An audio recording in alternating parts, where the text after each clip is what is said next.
eu quero convidar todos vocês para que juntos possamos fazer a leitura da palavra de Deus no Evangelho segundo Lucas.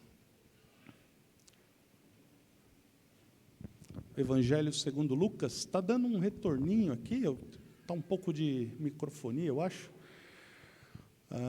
O Evangelho segundo Lucas, capítulo de número 15. Capítulo 15. Nós vamos ler alguns versículos, amados. Lucas, capítulo 15. E o tema da mensagem de hoje é o grande amor de Deus. Grande amor de Deus. Nós queremos falar sobre esse grande amor, né? Esse amor maravilhoso do nosso Deus. Todo mundo achou? Lucas, capítulo 15.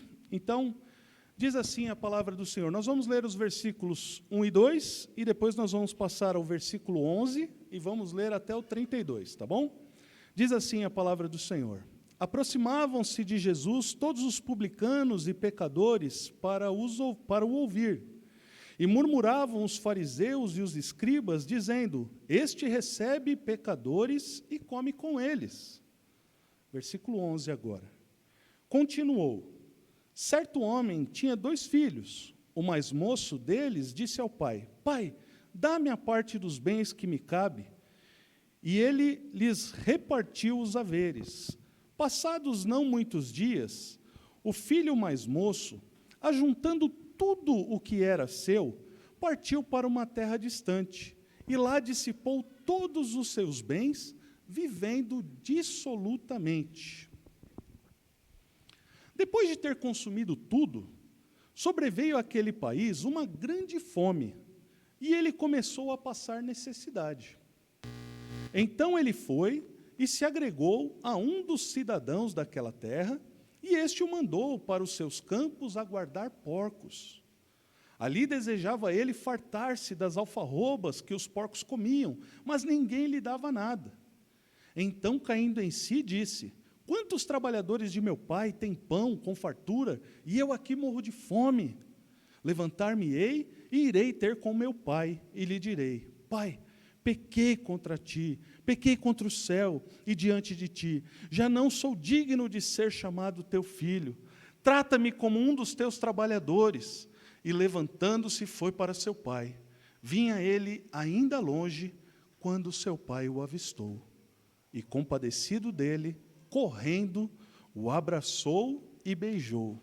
E o filho lhe disse: Pai, pequei contra o céu e diante de ti. Já não sou digno de ser chamado teu filho.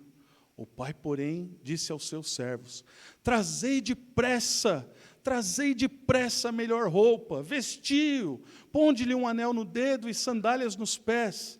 Trazei também e matai o novilho cevado, comamos e regozijemo-nos, porque este meu filho estava morto e reviveu, estava perdido e foi achado. E começaram a regozijar-se.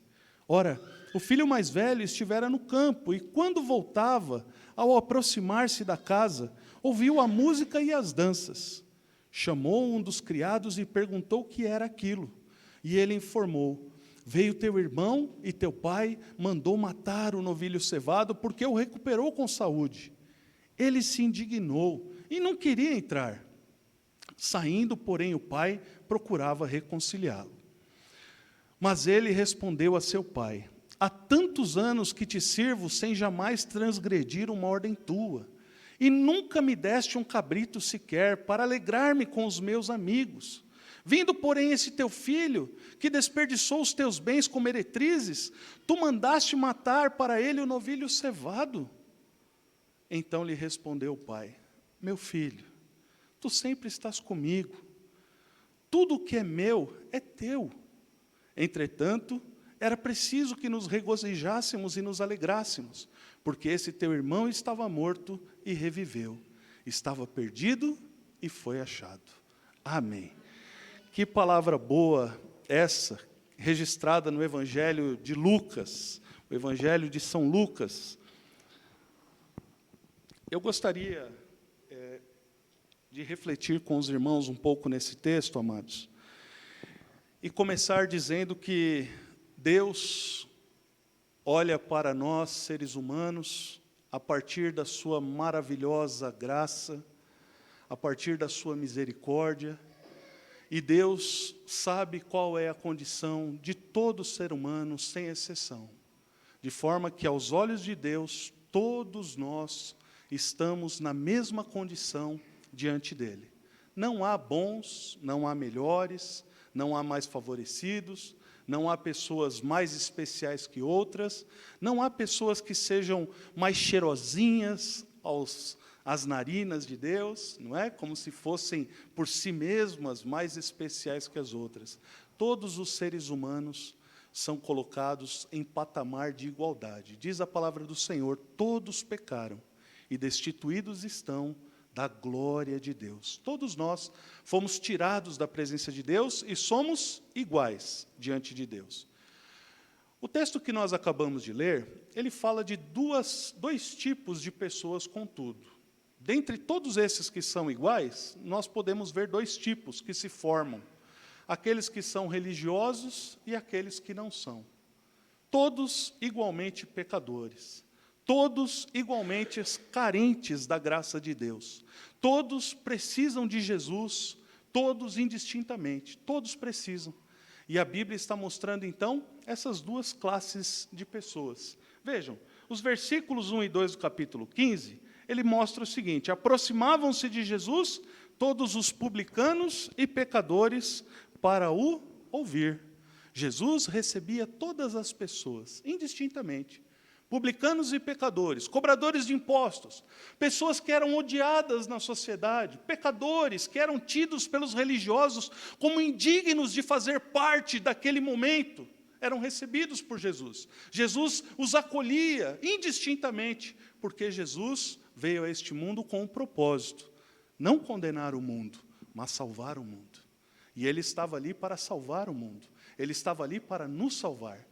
Ele estava ali para acolher as pessoas, independente de quem fossem. E as pessoas que estavam ali, pecadoras, elas estavam ali para ouvir o que Jesus tinha a lhes dizer. Mas eles não estavam sozinhos. Tinha com eles um outro grupo. Um grupo que experimentava de uma experiência religiosa. Um grupo que julgava ser superior, porque acreditava que nas suas atitudes e nos seus atos de justiça, vivia de maneira elevada e, portanto, melhor do que todos os demais. Olha, nós não somos como são os publicanos e pecadores. Nós somos parte deste grupo seleto de seres humanos que compreendem a lei de Deus e obedecem. Portanto, nós somos melhores. E por se sentirem tão melhores, por se sentirem tão mais elevados, esse grupo de pessoas, eles, diz o versículo 2, assim: e murmuravam os fariseus e os escribas. O que os religiosos faziam? Se queixavam, murmuravam, falavam. Que tipo de murmuração era essa, né, dos religiosos? Era a seguinte: olha, este recebe pecadores e come com eles. Jesus, que era amor, Jesus, que era a expressão exata do ser de Deus, Jesus que veio ao mundo com o propósito de salvar o homem, o ser humano, ele estava acolhendo as pessoas. Os religiosos, por sua vez, eles ficavam tristes e murmuravam contra Jesus por Jesus estar fazendo isso. Ora, como é que Jesus, se ele é um homem de Deus, pode estar fazendo tal coisa? Como é que Jesus, sendo um homem de Deus, pode fazer isso? Será que ele não se dá conta que essas pessoas que estão se aproximando dele são pecadoras? Ora, se ele é um homem de Deus, se ele é um santo homem, como que ele pode fazer tal coisa? Não é?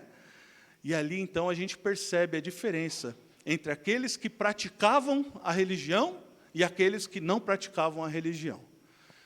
O que eu quero começar aqui dizendo é que todos os grupos, os que praticam religião e os que não praticam religião, estão igualmente perdidos quando não estão com Cristo. E o texto que nós lemos, ele vai mostrar essa verdade. E Jesus vai nos mostrar isso de uma forma tão amorosa, meus irmãos, que eu não sei qual é a sua condição, mas eu espero no Senhor que hoje você possa dizer assim: eu entendi que Jesus não é religião. Eu entendi que Jesus não é uma prática religiosa. Jesus é uma pessoa que me amou e veio a este mundo para me salvar. Ele me amou porque Ele entregou a sua própria vida para morrer aquilo que eu não poderia realizar diante de Deus. Ele morreu para que pudesse pagar uma dívida que me era impagável. Ora, se todos nós somos pecadores e diante de um Deus Santíssimo não pode haver pecado, como que nós podemos então nos aproximar de Deus? Como que nós então podemos nos aproximar daquele que é Senhor de toda a glória?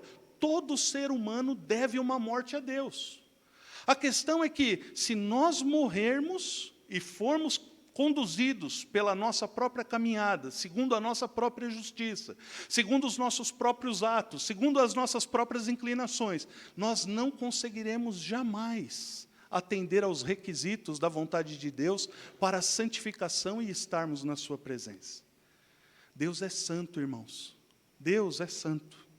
E a santidade de Deus requer que todo ser humano seja por Ele, então, santificado. Como é que a gente faz isso, então? Como é que o ser humano que devia uma morte a Deus faz para pagar isso? Não é?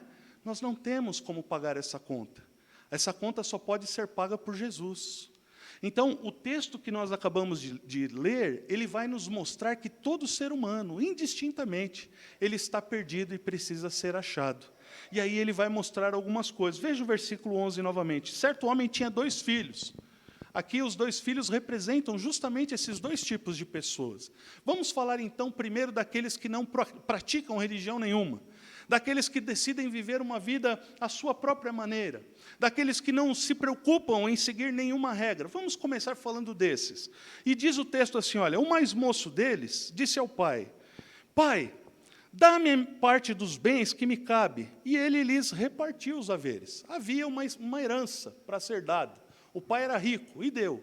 Ora, o que significa isso, amados? O que significa dar a minha parte? Aquele homem está dizendo para Deus assim, a representação desta parábola é a seguinte, olha, todos nós queremos seguir a vida e ter controle pela própria vida e fazer da vida aquilo que nós bem entendemos, sem jamais prestar satisfação a quem quer que seja. Esse é o desejo de todo ser humano. Em outras palavras, o ser humano deseja ser senhor do seu nariz. Incomoda o fato de eu ter que responder a alguém. Incomoda o fato de eu ter que me submeter à vontade de um ser superior. Me incomoda, eu quero ser senhor de mim mesmo.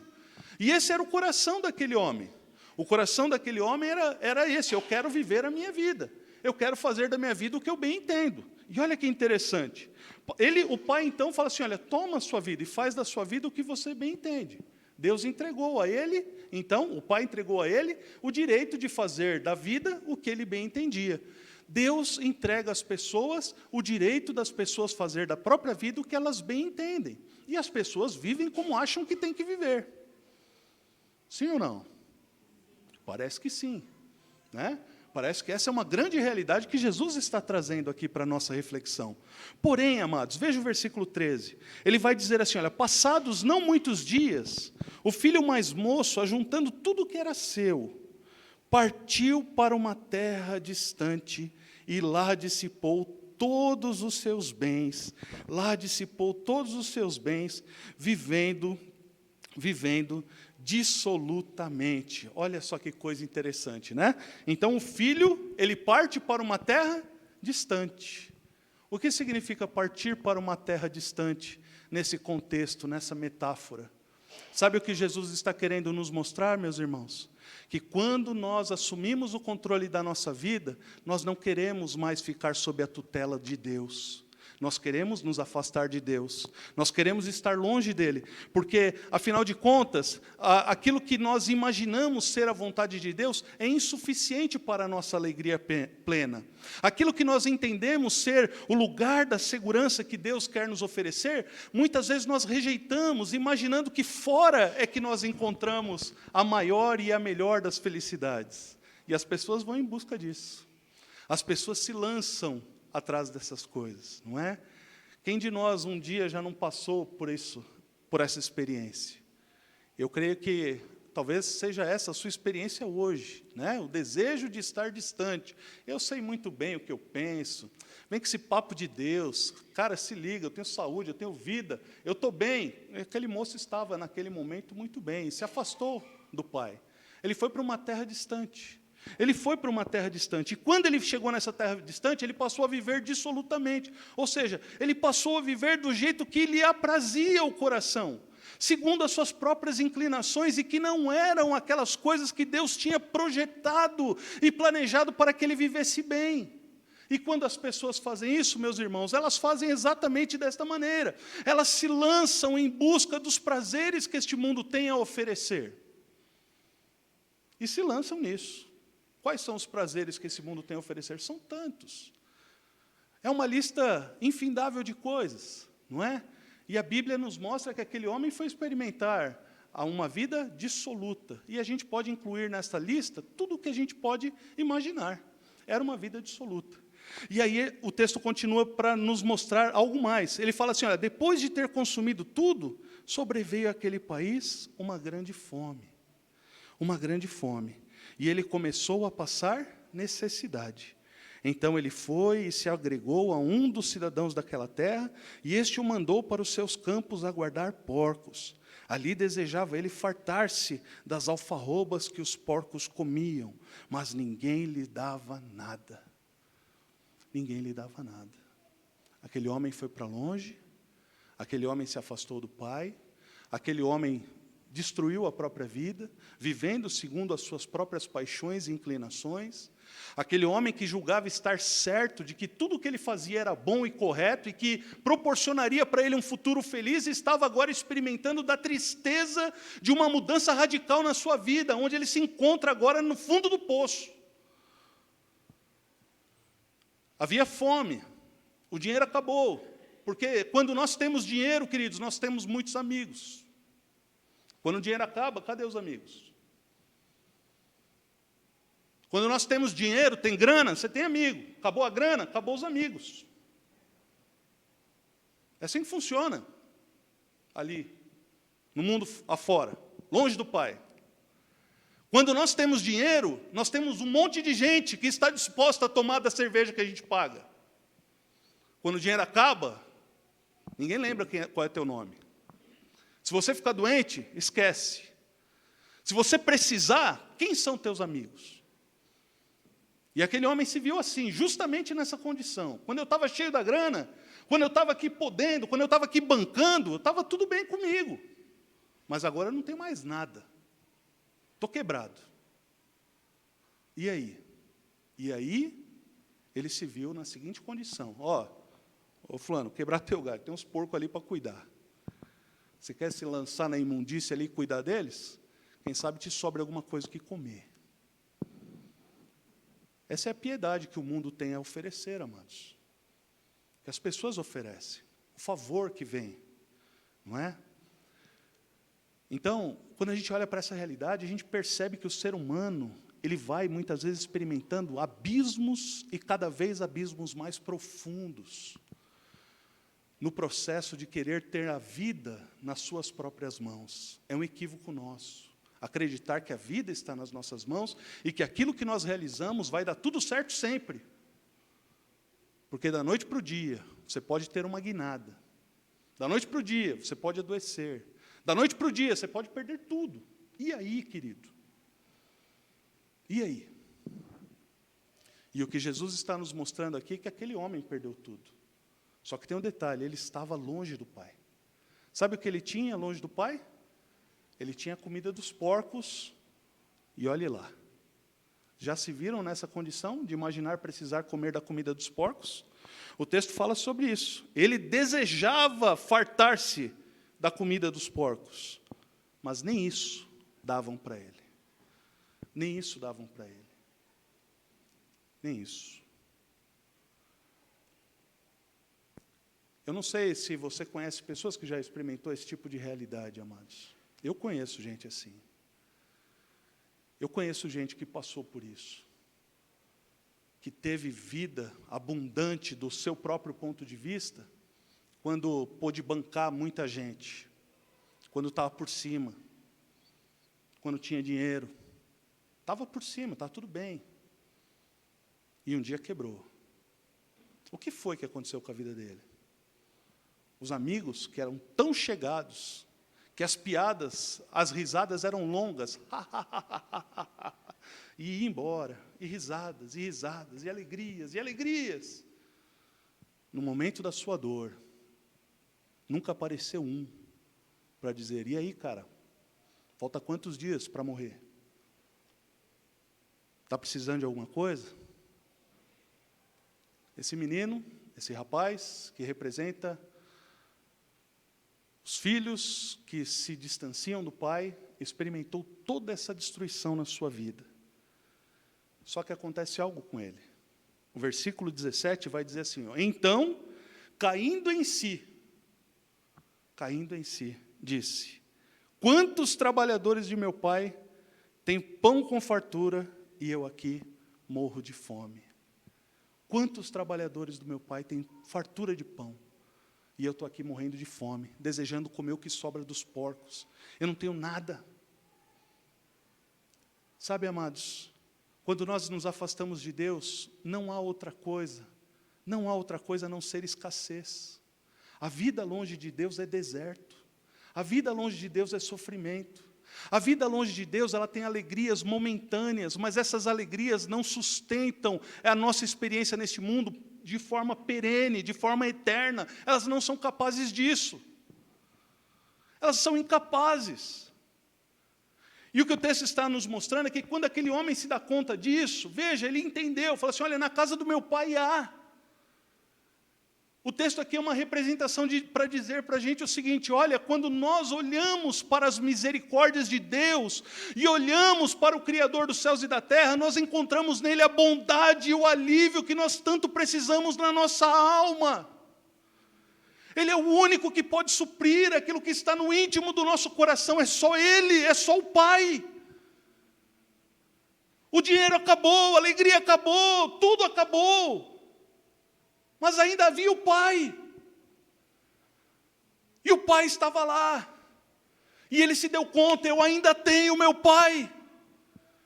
E o bonito disso, queridos, é que um processo se inicia na vida deste homem. Por quê? Porque ele não vai chegar na casa do Pai para pedir mais dinheiro. Ele não vai chegar na casa do Pai e falar assim, ô velho, voltei para pegar mais grana, a grana acabou. Ele não vai fazer isso. Ele percebe que o dinheiro acabou, a vida está destruída, a situação está de mal a pior. Ele percebeu todas essas coisas. Mas ele vai dizer o seguinte, o meu Pai é bom, e os trabalhadores dele não passam necessidades. Eu vou suplicar, quem sabe ele me aceite como um dos seus trabalhadores. Porque o que eu fiz, eu não sou mais digno de ser chamado filho dele. E esse processo, amados, é o grande processo da vida, de todas as pessoas que são encontradas por Cristo na caminhada. Porque as pessoas entendem que até aqui a minha vida foi do meu jeito, e eu nunca fui vencedor plenamente. Mas quando eu olho para as suas misericórdias, eu percebo a grandeza do seu amor, e eu quero recorrer a essa grandeza. Eu não chego com altivez, eu não chego com prepotência, com arrogância, não. Eu vou a Ele reconhecendo, Senhor, faz de mim um dos teus trabalhadores, faz de mim um dos teus servos. E o nome disso, queridos, é arrependimento. É por isso que a grande mensagem do Evangelho é arrependei-vos. Porque todos nós precisamos nos arrepender dos nossos pecados. Porque todos nós vivemos uma vida dissoluta. Porque todos nós nos afastamos da vontade de Deus, que é boa, perfeita e agradável. E enquanto estamos distante da vontade de Deus, estamos todos juntamente caminhando para o mesmo lugar, a saber, a morte eterna. Mas a vida em Deus, meus irmãos, a esperança em Deus, a esperança em Deus, quando tudo parece acabado, se nós tivermos esse coração, quantos trabalhadores de meu Pai têm pão, com fartura, eu aqui morro de fome. Quanta gente foi acolhida, quanta gente já saiu dessa situação. A gente vê as pessoas, fala, puxa, esse cara tinha uma vida destruída. Foi entrar Jesus na vida dele, a vida dele mudou. A gente vê isso. A gente vê isso. A gente vê que mudou, a gente sabe que mudou. é trabalhador do Pai. E eu digo, a vida dele foi mudada. Ora, Deus deu para ele, eu vou ver se Deus dá para mim também. Porque se Deus deu alegria, se Deus transformou, se Deus abençoou, se Deus tem dado vitória, por que Deus não daria para mim também? E aí a gente vai. E foi o que ele fez. Ele começou a planejar isso. Levantar-me-ei e irei ter com meu pai. E lhe direi, pai, pequei contra o céu e contra ti. Ele reconhece, eu sou pecador. Eu sou pecador. Pai, eu pequei. Enquanto a vida esteve no controle das minhas mãos, eu não soube fazer outra coisa a não ser pecar contra os céus e contra ti. Enquanto eu achei que eu era o cara, enquanto eu achei que a vida estava no domínio das minhas mãos, eu joguei minha vida fora. E olha como eu estou, arruinado.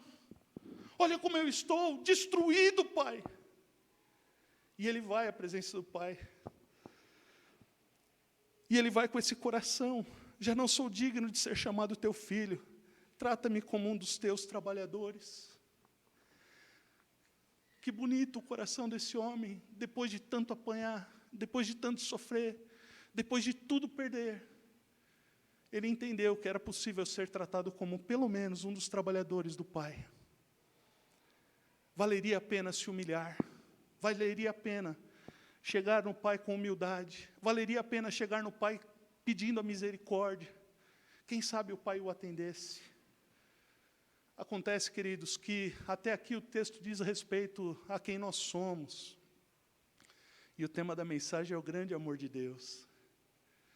E a questão é que o amor de Deus realmente nos constrange. Porque olha o que diz o texto. E levantando-se foi. O menino pegou o caminho e voltou para casa. Voltou para o seu pai. Vinha ele ainda longe, quando seu pai o avistou e, compadecido dele, correndo, o abraçou e beijou. Vou repetir. E levantando-se foi para seu pai, vinha ele ainda longe, quando seu pai o avistou e, compadecido dele, correndo, o abraçou e beijou. Sabe, meus irmãos, aquele homem com a vida destruída, aquele homem cujo coração estava arruinado, aquele homem cuja vida ele desperdiçara, cujas riquezas ele desperdiçara, com toda a sorte de situações e coisas que não agradam a Deus, estava agora voltando para casa para ser um dos trabalhadores do Pai. Acontece que quando o pai avista o seu filho, sabe o que ele faz, queridos? Ele larga tudo e sai correndo. Eu fico imaginando essa cena, queridos, dizendo, olha, o meu filho está voltando, o meu filho está chegando, o meu filho voltou para casa, o meu filho voltou para mim, o meu filho esteve morto, mas agora ele está vivo, ele voltou para mim. E aquele pai cheio de alegria vai correndo na direção daquele filho, porque esse é o desejo mais íntimo do coração do Pai, queridos. Receber todos quantos reconhecem que não há vida longe dele. Esse é o desejo mais íntimo do coração de Deus, que nós possamos receber essa mensagem e compreender, fala, meu Deus, eu tenho caminhado até aqui sem o Senhor, mas hoje eu estou compreendendo que a minha vida, segundo os meus parâmetros, segundo a minha própria justiça, segundo as minhas próprias realizações, não tem feito uma obra completa dentro de mim, porque no meu coração há um vazio, no meu coração há um buraco, e esse buraco só pode ser preenchido por uma pessoa, e essa pessoa é Jesus. E quando nós nos voltamos para Ele, queridos, algo de maravilhoso acontece, porque Ele vem correndo se encontrar conosco, mesmo indignos, mesmo pecadores, mesmo com a vida arruinada, mesmo com tudo destruído, Ele vem ao nosso encontro. E esse é o grande amor de Deus por nós, que nos ama dessa maneira, e vem correndo ao nosso encontro, e vem nos buscar, vem nos encontrar no caminho. E aí o texto diz mais, aquele menino, ele não chega lá, bom, agora que meu pai veio ao meu encontro, eu vou aproveitar, vou mudar os planos aqui. Vou dizer para ele assim, ó pai, beleza, já que o senhor veio, me dá. Ele não faz isso. Versículo 21 fala, pequei contra o céu e diante de ti, já não sou digno de ser chamado teu filho. Aquele menino estava arrependido. Ele estava arrependido. fiz besteira, estraguei com a minha vida. Não sou digno de ser chamado teu filho. E o pai abraçado. E o pai abraçado. E o pai olhando para ele, filho, você está vivo. E o pai, versículo 22, o pai, porém, disse aos seus servos, trazei depressa a melhor roupa. A primeira coisa que Deus quer fazer na nossa vida, meus irmãos, é restaurar a nossa dignidade. A primeira coisa que Deus quer fazer na nossa vida é restaurar a nossa dignidade aos seus próprios olhos. Todo ser humano caído é indigno aos olhos de Deus, meus irmãos, e nós precisamos da restauração da nossa dignidade. Nós temos uma vida, e a nossa vida ela é repleta de pecados, e se você fizer uma autoanálise, você vai perceber que isso é uma verdade. Porque nós pecamos por pensamentos, nós pecamos por palavras, nós pecamos por atitudes. E todas essas coisas nos tiram dessa condição de dignidade, mas quando nós nos encontramos com o Pai, a primeira coisa que Ele faz ao nos abraçar é nos devolver a dignidade de filhos. Não como um simples trabalhador, não como um qualquer, não como um escravo, mas como filhos. Como filhos e filhos amados. Então o Pai vem restaurar a nossa dignidade. Ele restaura a nossa dignidade. Ele restaura. E aí ele diz mais, vestiu, ponde um anel no dedo e sandálias nos pés. Devolve para ele a vida que ele tinha. Dá para ele a vida que ele tinha quando esteve comigo. Sabe o que isso representa, amados? Isso fala lá do Éden. Quando o ser humano, lá no Éden, tinha vida plena com Deus, e ao pecar foi tirado dessa condição, e foi lançado no mundo a sua própria sorte, e foi lançado no mundo para seguir a vida conforme as suas próprias inclinações e prazeres, mas agora em Cristo é restaurado essa condição de vida que só Deus pode dar. É o Pai quem está mandando, coloca um anel no dedo dele, põe uma sandália nos pés dele, ele está imundo, ele está sujo, mas ele vai se banhar agora. Eu vou pôr roupa nova, eu vou dar um anel para ele. Ele é meu filho, eu amo ele. E aí ele fala assim, olha, não basta que somente a dignidade seja restaurada. Deus quer que a gente vá além disso. É importante entender que quando a dignidade é restaurada, Deus ainda quer celebração. Deus ainda quer festa. Olha lá. O que Jesus vai dizer, trazei também e matai o novilho cevado, comamos e regozijemo-nos. Deus quer restaurar a nossa dignidade aos seus olhos? Sim, mas Ele quer fazer isso de forma festiva, porque Deus é bom, amados. Percebem que isso não tem a ver com colocar a gente debaixo de regras, não tem a ver com colocar a gente debaixo de um jugo, não tem nada a ver com isso, pelo amor de Deus. O que tem a ver é ter vida, e ser feliz, e ter vida em abundância, vida alegre, vida plena, que só Jesus pode dar.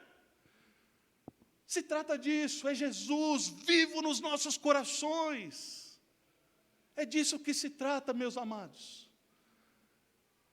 É disso que se trata. Estarmos longe de Deus ou perto de Deus. Estarmos vivendo à beira da morte e morte eterna, ou estarmos com a nossa dignidade restaurada nos braços do Pai, festejando conosco por toda a eternidade. É disso que se trata. É disso que se trata o texto. E aí ele vai dizer, olha só, porque o meu filho estava morto e reviveu. Estava perdido e foi achado. Aleluia. E começaram a regozijar-se. Meus irmãos, todos nós andávamos desgarrados como ovelhas, perdidos. E talvez você se sinta assim nessa noite, eu me sinto perdido. Sabe qual é o nosso maior problema? É o orgulho. Nós somos orgulhosos, queridos. Nós somos terrivelmente orgulhosos. Nós somos orgulhosos. E o nosso orgulho não nos faz enxergar um palmo à frente do nosso nariz. E aí, por causa desse orgulho, ele se coloca como um tapume diante dos nossos olhos e somos impedidos de enxergar a bondade de Deus. Preferimos aceitar a consciência totalmente transtornada pelos nossos vãos pensamentos, a receber a bondade do amor eterno do Deus eterno. Nós precisamos falar, Senhor, quebra esse meu orgulho, olha a minha condição. Aquele homem teve essa coragem, e por ter tido essa coragem, a sua vida foi transformada. Ele teve a sua dignidade transformada, e mais, ele foi recebido como filho, e houve festa. Deus quer fazer uma festa com a sua entrada no céu. Deus quer fazer uma festa com a sua entrada no céu, meu irmão. Saiba disso. Isso não tem a ver com seus atos de justiça, mas tem a ver justamente com o fato de que eu e você fomos pecadores, e somos, e por causa da misericórdia dele em nos acolher novamente para si, nos levar para lá, essas coisas são possíveis. Nós acreditamos, mas eu faço o que é certo, mas eu faço o que é bom, mas eu faço o que é justo. A nossa justiça aos olhos de Deus não passa de um trapo de imundície. É o que diz a palavra. Nós não somos capazes, queridos, porque nós somos bons em algumas coisas. Beleza, eu acredito que você é bom em alguma coisa, mas em alguma coisa você não é, assim como eu. E, portanto, pelo fato de nós termos aquilo que não é bom em nós, o que não é bom não é suficiente para nos fazer entrar no lugar onde só há bom. E para entrar lá precisa de acolhimento, para entrar lá precisa mudar a roupa, tem que tirar vestes, as vestes que foram vencidas no chiqueiro da vida, para uma veste de festividade juntamente com o Pai. É disso que se trata o Evangelho. Nós entendermos que não diz respeito a nós, diz respeito ao amor de Deus, porque nós vamos estragar com tudo. Às vezes, aos olhos dos demais, a gente passa de bonzão. Esse é um homem bom. Mas quem é bom diante de Deus? Quem é bom diante de Deus, irmãos? Não há um sequer. Não há um sequer. Não há um sequer que não seja transgressor da lei, que não seja transgressor da vontade do Pai. Somos todos igualmente carentes da misericórdia de Jesus. E o que ele está dizendo é que quando nós entendermos isso, e nos humilharmos em relação a isso, e dermos um passo na direção dele, ele virá correndo para nos receber. Esse é o amor de Deus por nós. Ele virá correndo, de tanto que ele nos ama. Não é o que a gente faz, amados. Não é o ser bonzinho, não é o ser legal. Se você é pagador de impostos, se você respeita o seu vizinho, se você não fura fila no mercado, muito bom, você faz coisas boas. Acredite, isso não é suficiente para te levar para o céu. Talvez você nunca xingou seu pai nem sua mãe, talvez você nunca roubou aquela bergamota na casa do vizinho, ela brilhava nos teus olhos, né? Você sentiu o cheiro dela. Ai, que bergamota, né? Você passava embaixo dela e ficava sonhando, vou pegar. E você venceu e não pegou. Eita, homem temente a Deus, hein? Tenho certeza aqui que ninguém nunca fez isso, né? Só eu. Fui roubar um abacaxi uma vez, que lição dura que eu tomei. Me enrosquei no arame farpado. O abacaxi estava verde, machuquei todinho minhas mãos. Rasguei minhas costas no arame farpado. Eita, coisa terrível é roubar, né, irmãos? Eu já fiz isso, roubando abacaxi. Quem de nós não faz esse tipo de coisa, amados? Não é? Então veja, meus irmãos, nós fazemos, nós erramos, nós xingamos, nós maldizemos, nós defraudamos muitas vezes o outro. Não é? Às vezes a gente faz. Tem pensamentos impuros, pensamentos maldosos sobre as pessoas, pensa o mal do outro, tem um olhar indiferente com tal pessoa, julgam entre um e outro. Nós somos terríveis, irmãos. Como alguém como nós poderia alcançar um lugar de tamanha glória como é o céu? Ninguém pode, senão pela maravilhosa graça do nosso Deus.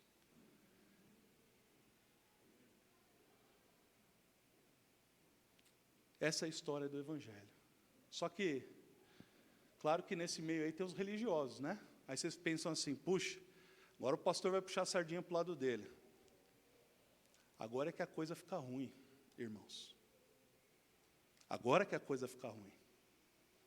Porque se a pessoa que está sem conhecer, ela tem essa aventura na vida, o que conhece e julga fazer tudo certo, é tão perdido quanto quando faz pelas suas próprias atitudes. O texto diz assim, olha, versículo 25, vamos ver o outro irmão agora. Ora, o filho mais velho estivera no campo, e quando voltava, ao aproximar-se da casa, ouviu a música e as danças. chamou um dos criados e perguntou-lhe: que era aquilo? O que está acontecendo? Que festa é essa? Eu estava trabalhando, por que está tendo festa? Aqui a gente começa a ter a primeira lição a respeito do filho mais velho, dos religiosos. Os religiosos, irmãos, eles têm um coração que julgam, que trabalham muito em favor do Pai e que fazem tudo certo, fazem sempre a vontade do Pai. Contudo, os religiosos não conhecem o coração do Pai. O não religioso se afasta e vai experimentar da sujeira dos porcos. O religioso não se afasta, ele fica perto e trabalha para que o Pai se veja feliz com ele. Porém, ele não conhece o coração do Pai. O religioso, ele está preso nessa coisa de achar que, porque ele faz, as coisas caminharão bem. Ele não reconheceu o som festivo. Ele não soube discernir que festa é essa que está acontecendo. O religioso, ele não conhece a casa da festa. O religioso só conhece a casa do luto. O religioso não conhece a casa da festa. O religioso só conhece a casa do luto. Os irmãos estão entendendo? Vejam o perigo da religiosidade aqui, irmãos. Ah, mas eu estou indo na igreja, eu vou ser salvo. A igreja não vai te salvar. Se você está vindo para a igreja para ser salvo, você não entendeu nada. Eu estou indo na igreja porque eu vou ser salvo, eu estou indo na igreja. Ah, mas meu pai era, minha mãe era, eu também sou, então eu vou ser salvo. Deus só tem filho, ele não tem neto. Só filho. E a igreja não salva. A igreja pode ser instrumento de salvação se for uma igreja obediente, senão ela só atrapalha. Só atrapalha o processo. Não serve para nada, só para atrapalhar mesmo. Mas se ela é obediente, ela é bênção nas mãos de Deus. Então o religioso não conhece a casa da festa, o religioso só conhece a casa do luto. Ele não conhece o som festivo, ele não consegue discernir a festa. A festa é algo próprio do coração do Pai quando um filho dele perdido é encontrado. A festa é algo próprio do regozijo, do júbilo, que só tem quando e tão somente quando um pecador se arrepende dos seus pecados. Aí, o religioso, ele vai fazer o quê? Ele vai apontar o erro do que estava pecando. Ele vai mostrar, ah, mas você é um pecador, você é um pecador, eu sou melhor que você é um pecador. Olha só, o criado se aproximou e informou ele, versículo 27, veio teu irmão e teu pai mandou matar os novilhos cevados, porque o recuperou com saúde. A casa toda está em festa, teu irmão voltou, ele estava lá, perdido, mas ele foi achado. Nós estamos festejando, o teu irmão está de volta. E aquele servo falando com o coração, o teu irmão voltou. E aí a reação do religioso.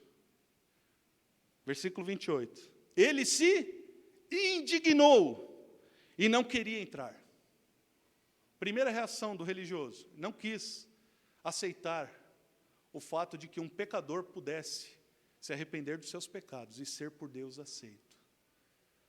Os religiosos, muitas vezes, por se sentirem superiores, eles acham que as pessoas não são dignas de receber o perdão de Deus. Aquele irmão mais velho fala assim, olha, não é possível que isso seja verdade, eu não vou entrar nesse negócio. O não entrar na festa, irmão, significa muita coisa. Significa que se o nosso coração for parecido com o coração desse homem, se nós não celebrarmos juntamente com o Pai, quando no coração do Pai há festa pelo pecador que é encontrado, então nós nunca conhecemos o nosso Pai. Ainda que tivéssemos trabalhado como escravos na sua lavoura, nós nunca o conhecemos. E, portanto, nós não temos disposição para estar no lugar onde Ele está. Porque o lugar onde Ele está é lugar de aceitação de pecadores. E o lugar de aceitação de pecadores é incompatível com a justiça própria de religiosos. Religioso não aceita que pecador se arrepende. Ele acha que não é pecador. O religioso acha que ele é superior. Nós somos melhores. Nós andamos nas nuvens. Somos quase anjos. Vocês não veem? Ora, pois. Viu a minha gravata? Percebem, irmãos, o perigo disso? É um perigo tremendo. O coração do Pai é que nós entremos para celebrar junto dele, quando o filho perdido é encontrado. Deve haver júbilo no nosso coração e jamais julgamento. Júbilo, não julgamento. Júbilo, não julgamento. As nossas acusações, amados, elas são danosas. Contra Deus, o pai saiu da festa? Saiu, para conciliar o filho. Porém, a festa continuou. Quem que estava perdendo a festa? O religioso. Ele perdeu a festa, estava perdendo a festa. Por quê? Porque não estava entendendo nada. Porque ele achava que agradar o pai significava somente trabalhar de cabeça baixa. Aqui é tua fazenda, pai? Sim, senhor, eu trabalho. Quer ver a verdade disso no texto? Presta atenção. Ele se indignou e não queria entrar. Saindo, porém, o pai procurava conciliá-lo. Mas ele respondeu a seu pai. Aí ele quis um tete-a-tete com o pai. Agora o senhor vai me ouvir. Agora o senhor vai me ouvir. Há tantos anos que te sirvo sem jamais transgredir uma ordem tua. Olha como ele começa a conversa. O senhor não percebe que eu tenho minha justiça? O senhor não percebe que eu sou um cara legal? O senhor não percebe que eu sou um filho obediente? O senhor não percebe que eu sou bom, que eu sou melhor do que esse pecador que voltou para casa? O senhor não percebe isso? Há tantos anos te sirvo sem jamais transgredir uma ordem tua. Eu sou bom. E aí ele vai além. E nunca me deste um cabrito sequer para alegrar-me com os meus amigos. Ele não estava só mostrando para o pai um coração de justiça própria. Ele mostrava para o pai agora um coração de autocomiseração. Coitadinho de mim. Coitadinho de mim. O Senhor é injusto. O Senhor não está vendo? O Senhor é injusto. Receber o pecador é injustiça tua. A minha justiça está correta, a tua está errada. Olha o que a religião faz com o cidadão, né? A ponto de achar que o errado é Deus e ele é o certo. Percebe, irmãos? O perigo da religião? A religião arrebenta com o sujeito. A religião acaba com a pessoa. A religião aprisiona a pessoa. A religião faz a pessoa trabalhar e nunca conhecer o coração do Pai. E ele vai se passar, evidentemente, de coitado. Ah, coitado de mim. O senhor não é um cara legal como eu pensei que fosse. E o texto vai dizer mais. Vindo, porém, este teu filho, olha que mais que tinha no coração. Esse teu filho, o que é isso aí? Ciúmes. Olha só, a ciumeira no coração do religioso. Ciumento. Ciumento. Como se Deus, queridos, tivesse para dar para um e não tivesse mais para o outro. Misericórdia, irmãos. Os celeiros de Deus eternos nos céus, a abundância que não cessa jamais, e que são capazes de derramar sobre nós sem medida, e todos nós seremos fartos e jubilaremos com Ele na eternidade, e jamais faltará filho algum, porque o Rei de toda a glória é muito rico. Esses ciúmes é descabido no coração daquele homem. Ele queria exclusividade, Deus é só meu. Assim fazem os religiosos. Deus é nossa propriedade. Todas as vezes que um religioso chama Deus de sua propriedade, ele é um idólatra. Porque o Filho de Deus não tem Deus como propriedade. O Filho de Deus é propriedade de Deus. Essa é a grande diferença. O Filho de Deus é propriedade de Deus, ele não tem Deus como sua propriedade.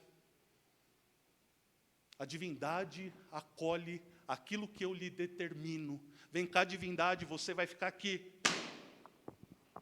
E ela fica. O Filho de Deus é propriedade de Deus. E ele ouve a voz do seu Pai e obedece. Ele não tem ciúme quando um pecador se arrepende. Ele entra na festa, porque o coração do Pai está cheio de alegria.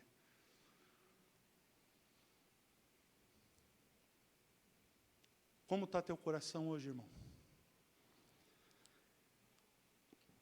Talvez alguma justiça própria resida aí? Quem sabe algum tipo de sentimento de autocomiseração? Quem sabe alguns ciúmes? Mas olha só, ele vai além, né? Ele fala assim, ó, vindo porém esse teu filho, que desperdiçou os teus bens com meretrizes. O que ele está fazendo? Está acusando. Assim, esse cara aí nunca foi como eu. Esse cara nunca foi como eu. O bom aqui sou eu. Esse cara aí, ó, foi lá gastar a vida dele, jogar a vida dele com as meretrizes. Ele não é que nem eu. E o Senhor está recebendo ele. Que tristeza, né? Ciúmes, acusação, justiça própria, autocomiseração, coisas próprias de um espírito de religiosidade que às vezes opera na igreja e que deve sair em nome de Jesus, amados.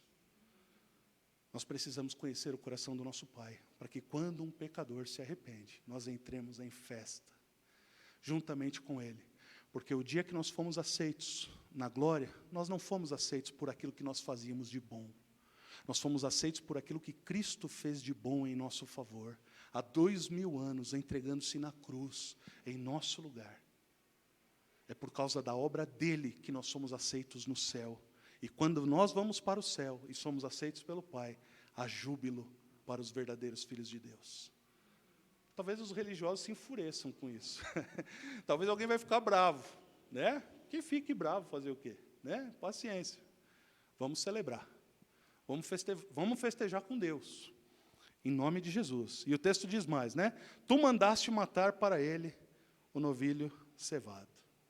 Né? O Senhor vai fazer festa para ele. Para mim é só trabalho. Olha só. Que sentimento estranho esse no coração daquele homem. Então lhe respondeu o pai. Sabe, o bonito é que o pai, ainda que tudo isso fosse verdade no coração do religioso, o pai não fala assim, ô seu imprestável, eu vou te dar um safanão agora, vou te botar para correr.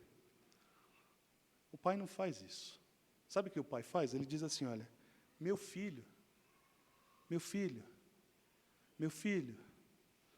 tu sempre estás comigo. Tu sempre estás comigo, meu filho. Tudo que é meu é teu. Tudo que eu tenho é para o seu deleite, é para o seu desfrute. Você está preso na sua religiosidade. Você deixou esse espírito religioso governar sua mente e você deixa de desfrutar a alegria da vida. E a vida é uma festa para ser celebrada. Você não está entendendo nada. Você não entendeu nada. Você só fica aí trabalhando e achando que está todo mundo errado e só você é o certo. E agora você está cobrando de mim o bem que eu faço ao teu irmão, que foi achado porque estava perdido. Meu filho, põe a mão na consciência. Que amor é esse do pai? Para o filho perdido e para o filho religioso.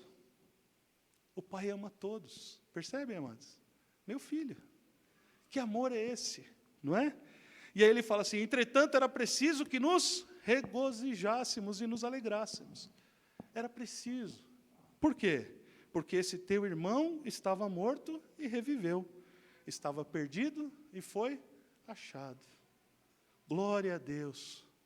Amados, essa é a história de Jesus e cada um de nós. De que lado você está? Só existe um. Somos todos humanos e filhos, né? Mas a gente pode escolher. Ou a gente é religioso, cheio de justiça própria, ou a gente é aquele que entende que é necessário se voltar para a casa do Pai, receber o seu perdão e celebrar com Ele uma grande festa. Quem é você nessa história? Que tipo de filho é você hoje? Que Deus faça de nós, todos, filhos amados, prontos a festejar, prontos a celebrar, prontos a engrandecê-lo, porque Ele é digno de toda honra e de toda glória. Amém, meus irmãos?